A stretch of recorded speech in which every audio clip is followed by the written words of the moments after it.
Donc le rôle que la vision apocalyptique peut jouer sur la scène de l'esprit qui s'envole en fumée à travers l'exposition d'une figure qui incarne ou désincarne l'ange de l'Apocalypse.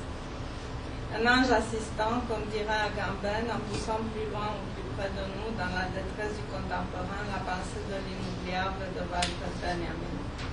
Au sein des apocalypses des animaux chaque jour perpétrés par les êtres humains, quelle est la portée de certains rapports que ces êtres entretiennent avec des individus particuliers de la race soumise à l'anéantissement? Par exemple, les chiens dans le livre Disgrace de Coutier, j'ai appris que ça prononce comme ça, Coutier, parmi lesquels au moins un est un ange de l'Apocalypse chien. Qui est cet élu et comment ouvre-t-il la porte de l'au-delà? Donc, je commence par parler un peu de Benjamin. Pour commenter les deux textes de Walter Benjamin intitulés Agesilaus Santander, qui sont liés à l'âge de l'histoire, mais ce n'est pas de ça qu'il est question ici, écrit en août 1933 à Ibiza, texte court conçu à partir du tableau Angelus Novus de Klee, dont avec toutes ses autres possessions, Benjamin avait dû se défaire en quittant son pays. Gershom Scholem fait appel d'un côté aux éléments de la biographie de son ami, d'un autre aux éléments d'angélologie juive, dont il est l'expert et qui, selon lui, sont constitutifs de cette vision benjaminienne de l'ange de l'Apocalypse. Et tout en tenant compte de cet important travail d'interprétation, je voudrais m'en éloigner pour réfléchir à partir d'un fragment seulement de ce texte et de trois propositions qui s'en dégagent du texte plus long de Agesilaus Santander. La première proposition est « L'ange ressemble à tout ce dont j'ai dû me séparer ». La deuxième proposition « L'ange était peut-être attiré par quelqu'un qui offre et par les mains vides ». Et la troisième proposition, il le regarde fixement dans les yeux. Moi qui suis le receveur de l'ange. Ce texte reformule une définition du bonheur propre à Benjamin et qui apparaît sous des formes appropriées à des contenus chaque fois quelque peu différents dans des travaux comme celui sur Proust par exemple. Pour Benjamin, donc, le bonheur est le conflit qui oppose l'extase de l'une seule fois, du nouveau, du non encore vécu, et la béatitude, ou le salut, je dirais, selon l'expression Ewige Seligkeit, qui veut dire salut éternel, de l'encore une fois de la possession retrouvée du vécu.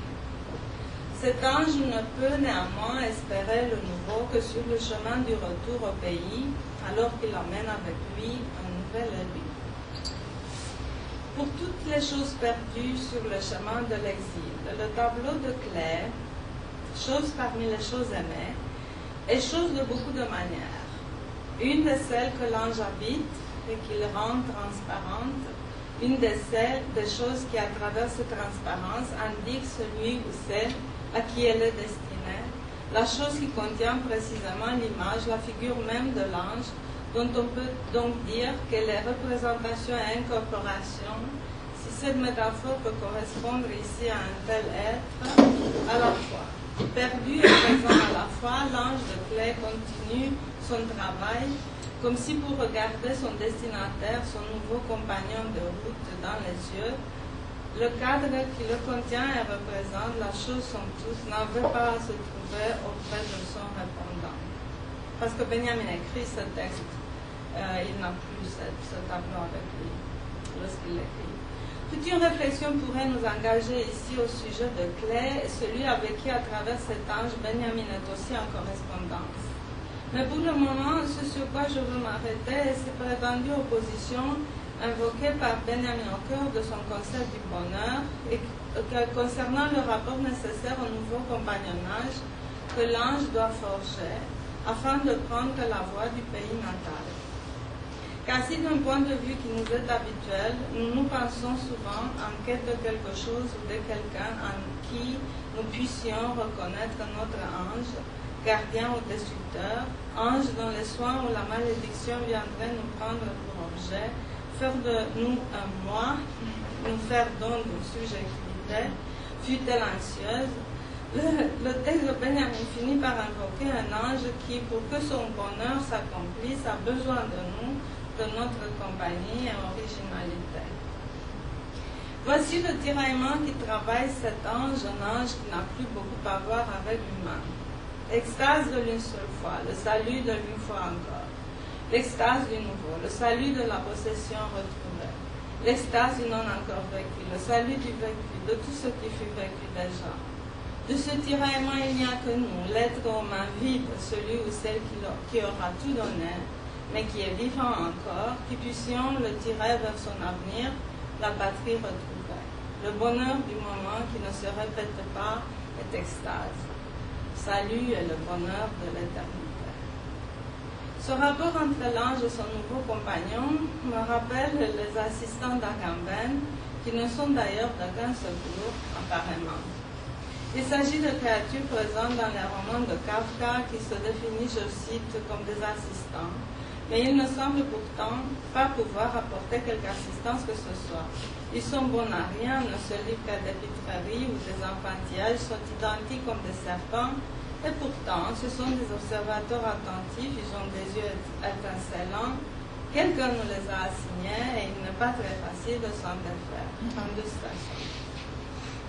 On dirait des anges, continue Agamben, des messagers qui ignorent le contenu de l'aide qu'ils doivent transmettre, mais dont le sourire, le regard, l'allure même semble un message. Dans la même famille, le bossu évoqué par Benjamin dans ses souvenirs d'enfance est en fait le représentant de l'oubli, celui qui se présente pour réclamer à chaque chose la part de l'oubli. Je fais une parenthèse, il ne faut pas trop s'inquiéter pour le langage pur, puisqu'on l'a oublié de toute façon. C'est pas quelque chose à voir avec la fin des temps, tout comme l'étourderie n'est qu'une annonce de la rédemption. Dans l'ici et le maintenant que nous traversons, moi et vous, il nous semble que l'Apocalypse est lié à une dimension technologique, même si nous n'en avons pas trop parlé, mais nous présupposons cela, de notre existence qui nous entraîne inexorablement vers une catastrophe cosmique. Je pourrais invoquer à cet égard le fragment vers le planétarium de Sens unique de Benjamin. Mais je vais plutôt me tourner vers le commentaire de Jan Philipp Reemtsma postface à la collection de comptes rendus de rêves d'Adorno, intitulée tout simplement Mes rêves. Dans cette postface, Reemtsma lit à ce genre d'écriture qui selon lui n'est pas un genre littéraire, à la conclusion intellectuelle de la dialectique de la raison, dont le thème est l'autodescription de la civilisation. Au fur et à mesure des progrès de la maîtrise technique de la nature, c'est l'opinion de Adorno, le processus de modernisation et de rationalisation encourage l'émancipation de l'homme à l'égard des liens qu'il a lui-même noués, ceux de l'interprétation mythique du monde. À travers ce processus, l'angoisse mythique du non-familier se transforme en ce qui naît de ce qui n'est pas encore soumis à la raison. Et je cite, le progrès des civilisations entraîne ainsi un retour des angoisses et de la force archaïque. L'émancipation de la nature mène à une vulnérabilité tout aussi désespérée à l'égard de la nature humaine. Et j'aimerais en quelque sorte dépasser le caractère hermétique de ce diagnostic apparent dans le fait qu'il ne permet pas d'en sortir, en me tournant vers cette idée de la vulnérabilité de l'être à l'égard de la nature humaine abandonnée à son désespoir. Un exemple de telle vulnérabilité qui, de manière apparente pour moi, ne réside pas premièrement dans l'aspect socio-économico-culturel ou politique, que vous voulez, de la vie, mais plutôt dans le hasard individuel, tout en finissant certainement par représenter l'ordre social, car c'est bien là l'un des effets les plus puissants du dévoilement de la teneur privée de la vie des êtres humains, m'a été offert par un documentaire portant sur une institution de réhabilitation de garçons délinquants en Russie. C'est un documentaire très très beau, très troublant. Il est fait par Alexandra Westmeyer, ça s'appelle Between Four Walls, ou quelque chose comme ça. Alone in Four Walls. Il y a eu quelques Four Walls. Je n'ai pas le temps de discuter ici la complexité de ce documentaire, mais je veux en communiquer la sombre leçon qui est que ce mauvais sujet, ces garçons irrécupérables, mais aussi irrémédiablement abattus, sont presque tous quelque part dans leur cours passé, parce qu'ils sont jusqu'à 14 ans là-dedans, une mère ou un père qui ne les a pas pu aimer. Cela tient du lieu commun, mais c'est bien ce qui tient ces garçons ensemble. Cet amour-là de la mère est leur plus grande douleur. 91% de ces enfants deviennent des récidivistes après leur libération. Le film donne à voir l'abîme des vies qui n'ont jamais connu que l'enfer d'une enfance déshéritée et où les travaux forcés auxquels on soumet les garçons pour les réformer ne sauront prendre la place de l'affection dont ils ont été privés et qui les hante avec une ardeur indigente. Répandus en larmes lors du coucher le soir chez les plus petits, retenus par une violence refoulée et des rêves lucides d'enivrement chez les plus âgés.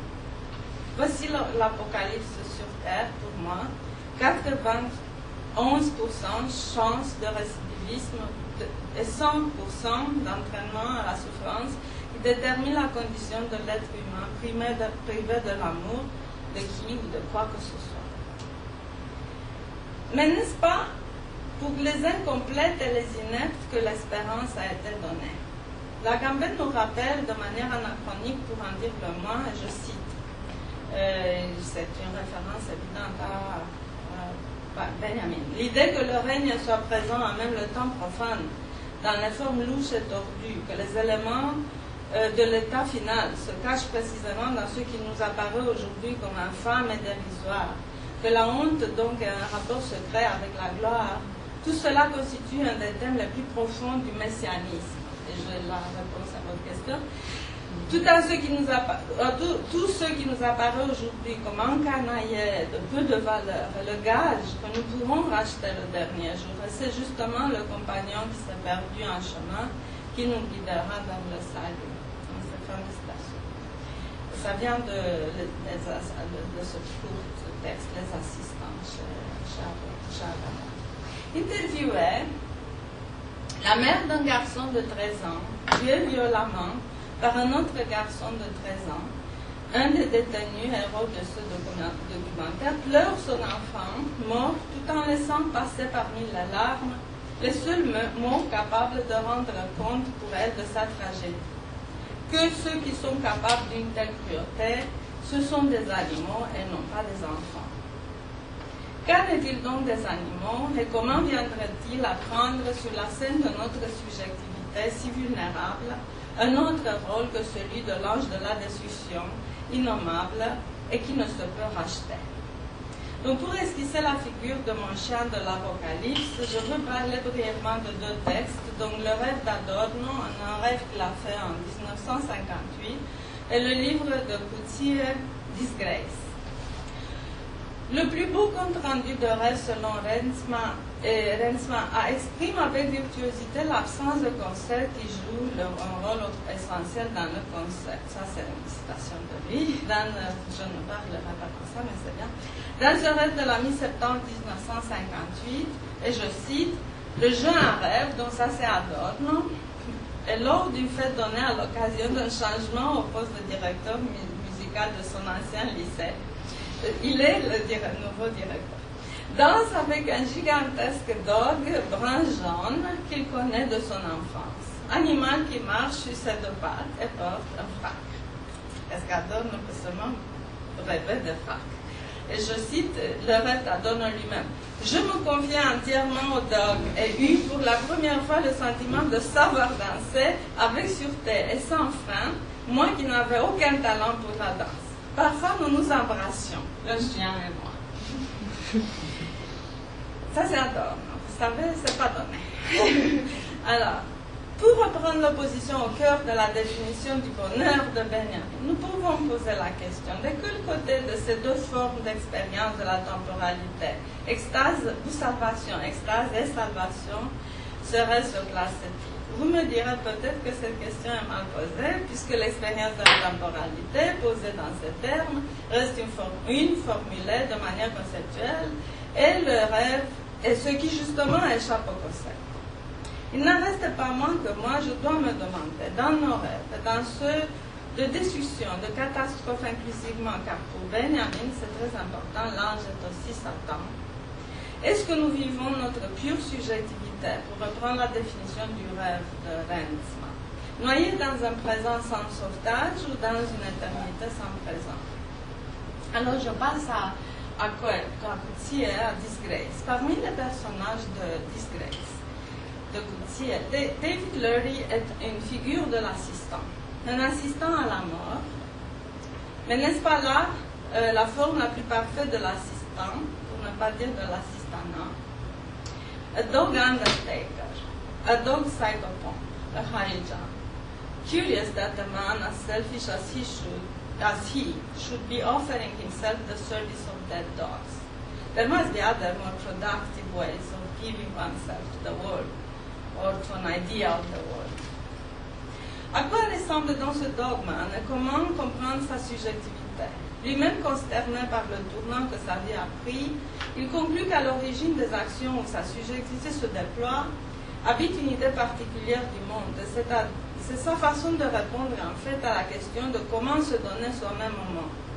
Cet assistant des chiens n'est pas un sauveur, il n'est pas celui pour qui il n'y en a pas trop, mais il est prêt à s'en occuper. The dogs are brought to the clinic because they are unwanted, because we are too many. That is where he enters their lives. He may not be their savior, the one for whom they are not too many, but he is prepared to take care once they are unable, utterly unable to take care of themselves. Once even Bev Shaw has washed her hands off them. Pourquoi s'est-il donné cette tâche? Pour les chiens, mais les chiens sont morts et que savent-ils du déshonneur de toute manière? Cela doit être pour lui-même alors, pour son idée du monde, for himself then, for his idea of the world in which men do not use shovels to beat corpses into a more convenient shape for processing. Auprès des cadavres revêtis des chiens qui l'amènent à l'incinérateur Champlain après le rituel de cette leusune que Bev Shaw performe chaque dimanche, David Lurie agit selon l'obligation qu'il s'est donnée et dépose le cadavre sur la bande roulante, les conduisant dans les flammes un à un. Il lui importe que ces hommes qui travaillent là, chargés d'incinérer toutes sortes de déchets, ne frappent pas de leur pelle les cadavres revêtis. Il lui importe que ces hommes ne déshonorent pas les cadavres des chiens. Peut-être que les chiens ne savent rien du déshonneur. Il n'en reste pas moins qu'une fois établi à sa manière provisoire auprès de la clinique, ce professeur d'université disgracié fera une autre expérience encore que celle lui ayant ordonné de se donner au monde auprès de l'incinérateur. C'est en vivant auprès des chiens voués à la leusune dominicale qu'il découvre quelque chose à leur égard. Of the dogs in the holding pens, there is one he has come to feel a particular fondness for. It is a young male with a withered left hind quarter which drags behind it. Whether it was born like that, he does not know. No visitors have shown an interest in adopting it. Its period of grace is almost over. Soon it will have to submit to the need. Il découvre que ce chien sans nom, ce chien à trois pattes, le choisit, lui, en se faisant oblige chez son élu, le réveil d'une sensibilité particulière. C'est l'appelé par le fait qu'une affection généreuse provient du chien en sa direction. Sometimes, when he is reading or writing, he releases it from the pen and lets it frisk in its grotesque way around the yard or snooze at his feet. It is not his in any sense. He has been careful not to give it a name, though Bev Shaw refers to it as the tripod. Nevertheless, he is sensible of a generous affection streaming out towards him from the dog. Il découvre aussi que le chien est fasciné par le son du banjo à l'aide duquel le psychopompe essaye des airs de l'opéra qu'il est en train de composer. Et il parle un peu de son opéra, despite occasional good moments. The truth is that Byron in Italy, that is the title of his opera, is going nowhere. There's no action, no development, just a long, halting cantilena hurled by Teresa into the empty air, punctuated now and then with groans and sighs from Byron off stage. The dog is fascinated by the sound of the banjo. When he strums the strings, the dog sits up, cocks its head, listens. When he hums Teresa's line, and this line goes like this, che vuol dire, she sings, che vuol dire questa solitudine immensa, e Dio, she sings, che sono.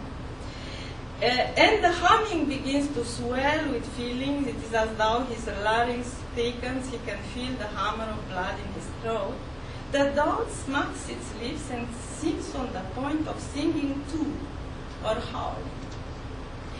David Lurie est sensible à ces deux faits, mais cela n'empêche que le texte décrit son rapport au chien comme un rapport à un objet. David est un he, alors que le chien est un it. Avec son idée du monde, d'un monde rendu quelque peu supportable, si l'on peut dire, grâce à ses actions rituelles auprès des chiens morts, David Lurie reste un sujet brisé, il est certain, suite à sa double disgrâce, mais sujet néanmoins, par rapport aux objets qu'il occupe. Au fond, pour le chien Dryput, infirme malgré qu'amateur de musique et généreusement aimant, les jours sont comptés. Il va passer sous l'aiguille, il va subir la piqûre certainement sous peu. Donc, comment donc ne pas le voir déjà comme la chose qu'il sera très bientôt, le spectre de la chose qu'il est déjà? Le dimanche qui apporte la logique du chien musicien, la subjectivité de David Lurie traverse vers un autre monde où les chiens tués ont une âme.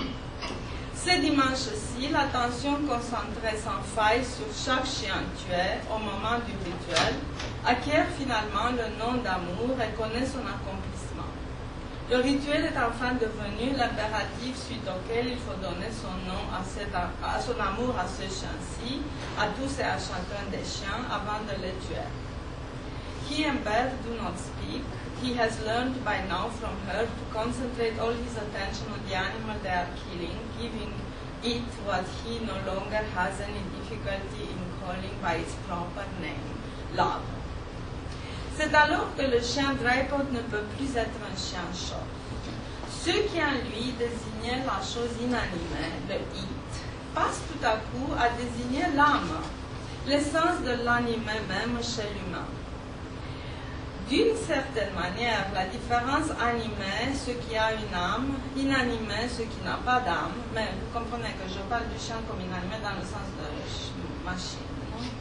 Tel que nous la comprenons selon notre idée d'un monde où l'animal et machine, est effacée. Dans la langue de ce livre, ce qui désigne l'animé doit être signifié par le pronom se référant à l'inanimé. C'est la force des pronoms. Je cite 23, there is only the young dog left, the one who likes music, the one who given half a chance would already have lolloped after his comrades into the theater with its zinc-top table where the rich mixed smells still linger, including one he would not have met in his life, the smell of expiration, the soft, short smell of the released soul. What the dog will not be able to work out, what his nose will not tell him, is how one can enter what seems to be an ordinary room and never come out again. Something happens in this room, something unmentionable. Here the soul is yanked out of the body.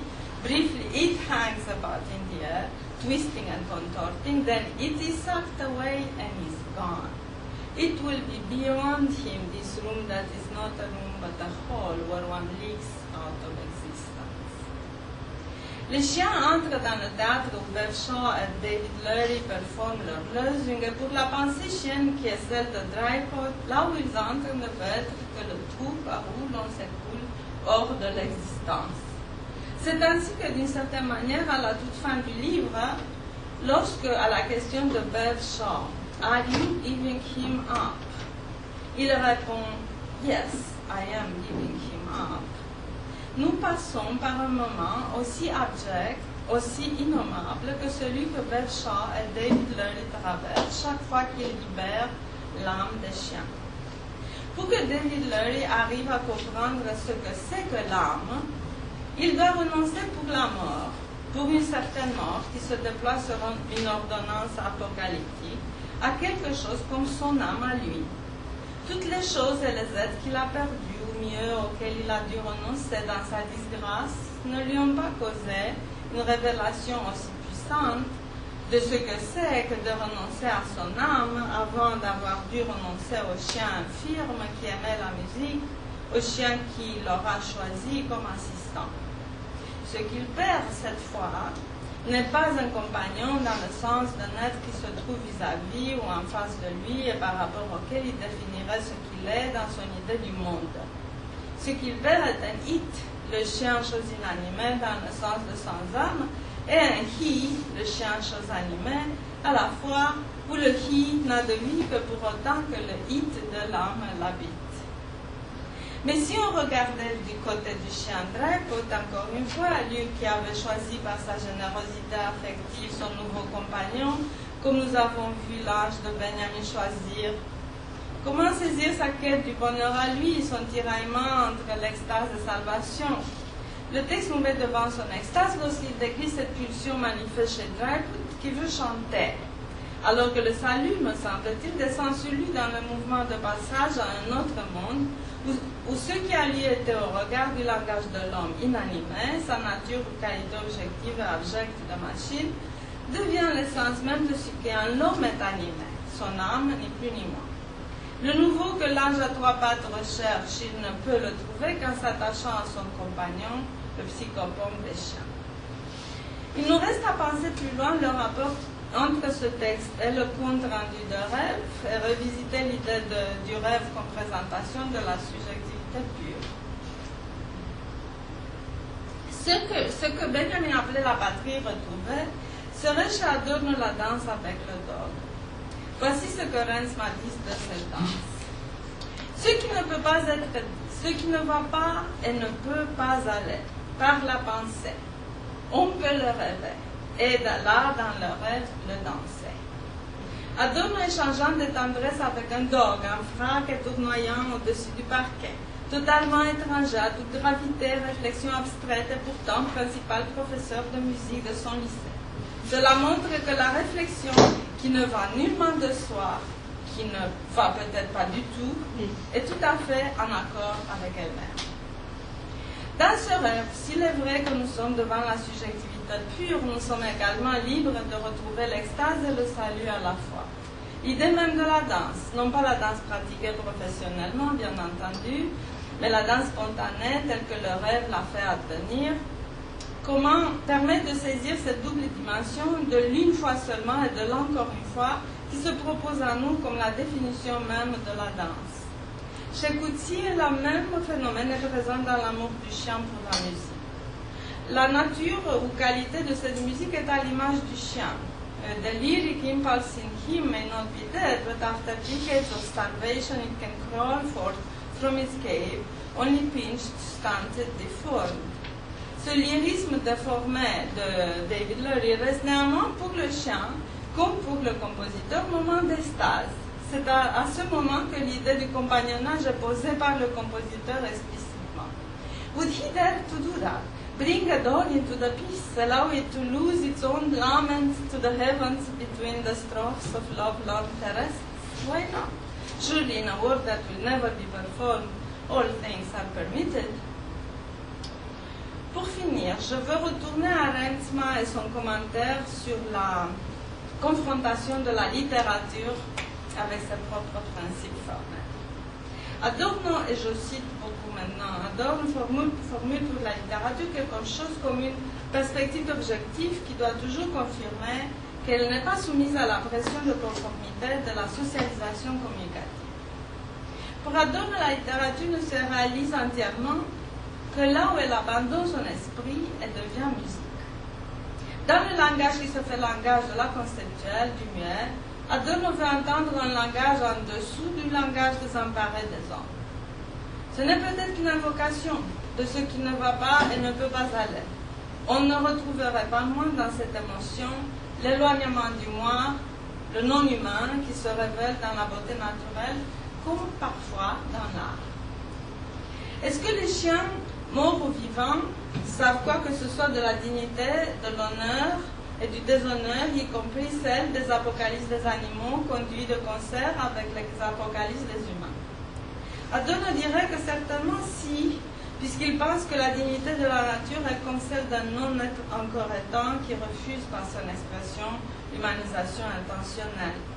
C'est ainsi que finalement l'ange de Benjamin, celui qui le regardait fixement dans les yeux, revisite, et sa visite ne nous surprend pas, les écrits sur la littérature, y compris sur la littérature devenue musique d'Adorno. Quant à David Lurie, qui atteint à ce point de sa carrière de disgracié psychopompe, un moment où ce qui en lui était supposément humain devient chose, c'est-à-dire l'âme de son ange chien, il pourrait reprendre les mots d'Adorno et dire qu'est humain au sens sympathique du terme, uniquement ce qui se rapproche ainsi de l'inhumain. Est ainsi humaine, justement, l'expression des yeux, qui sont les plus proches de ceux de l'animal, l'élément premier, loin de la réflexion du moi.